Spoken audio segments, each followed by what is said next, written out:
कहानियाँ बचपन की वो अनमोल यादें हैं जिन्हें हर कोई समेट कर सहेज कर रखना चाहता है। कहानियाँ विरासत भी हैं और धरोहर भी।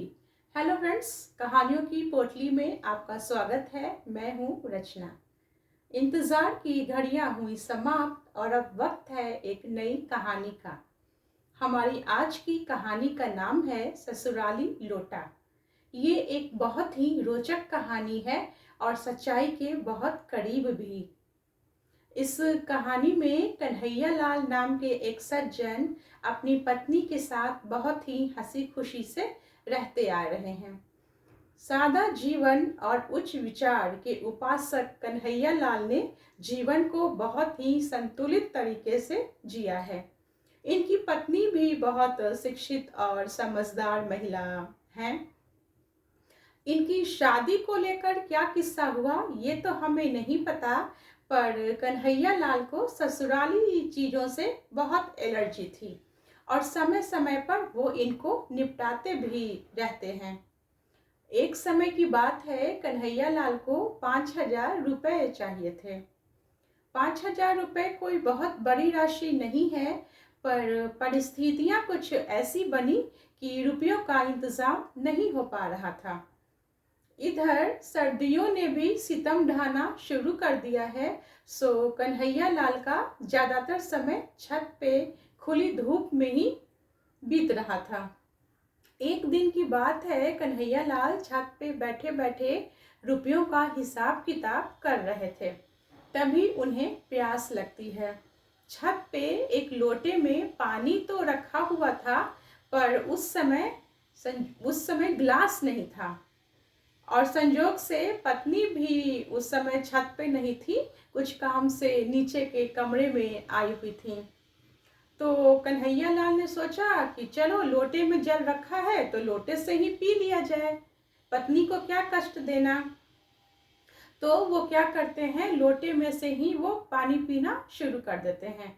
संजोग से जिस लोटे में जल था वो उनका ससुराली लोटा था और उनको शुरू से ही ये लोटा नापसंद था। कन्हैया लाल छत के किनारे खड़े होकर लोटे से पानी पी रहे थे, तभी पता नहीं क्यों और कैसे उनके हाथ से वो लोटा छूट गया और नीचे गिर गया। अगर लोटा नीचे गिर जाता तो भी कोई बात नहीं थी, लेकिन लोटा जब गिरा तो उस समय नीचे एक व्यक्ति वहां से गुजर रहा था, तो उसके सिर पे वो लोटा लग जाता है और उस लोटे ने अपनी छाप छोड़ दी होती है। अब जिसका डर था वही हुआ। अगले ही पल वो आदमी लोटे के साथ कन्हैया लाल के घर के अंदर था। कन्हैया लाल भी आनन फानन में नीचे उतरते हैं, आते हैं। शोर सुनकर पत्नी भी बाहर आती हैं। अपने लोटे को उस आदमी के हाथ में देखती हैं तो सारा माजरा वो समझ जाती हैं। अब गेंद यानी कि लोटा उस व्यक्ति के हाथ में था, इसलिए कहने का अधिकार भी उसी का था। वो व्यक्ति भी जितना चाहा उसने उतना सुनाया कन्हैया लाल को, लेकिन समझने वाली बात सिर्फ ये रही कि वो व्यक्ति पुलिस में इसकी शिकायत करने जा रहा था। अब उनकी पत्नी के मायके का वो आखिरी निशानी था वो लोटा, तो न चाहते हुए भी पत्नी को बीच में कूदना पड़ा। वो कहती हैं कि ऐसा है, आपको अगर पुलिस में शिकायत करना है तो आप चले जाइए, बेशक जाइए, लेकिन एक बार आप इस लोटे को देख लीजिए, इस लोटे के धातु को देखिए, लोटे के काम को देखिए, काम की बारीकी को देखिए। ये कोई साधारण लोटा नहीं है, ये मुगलों के जमाने का लोटा है। एक बार बादशाह अकबर ने सोने की 100 स्वर्ण मुद्राएं इसी लोटे में करके एक ब्राह्मण को दी थी। आगे चलकर ये लोटा हमारे खानदान में आ गया और तब अभी ये हमारे घर की शान है।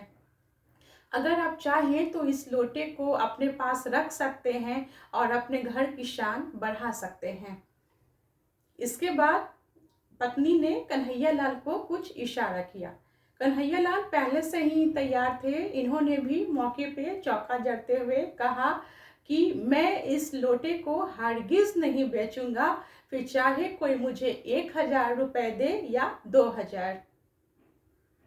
अब वो व्यक्ति सोचा कि सचमुच ये लोटा तो बहुत कीमती है, बहुत ऐतिहासिक है, तो क्यों ना इस लोटे को अपने पास रख लिया जाए।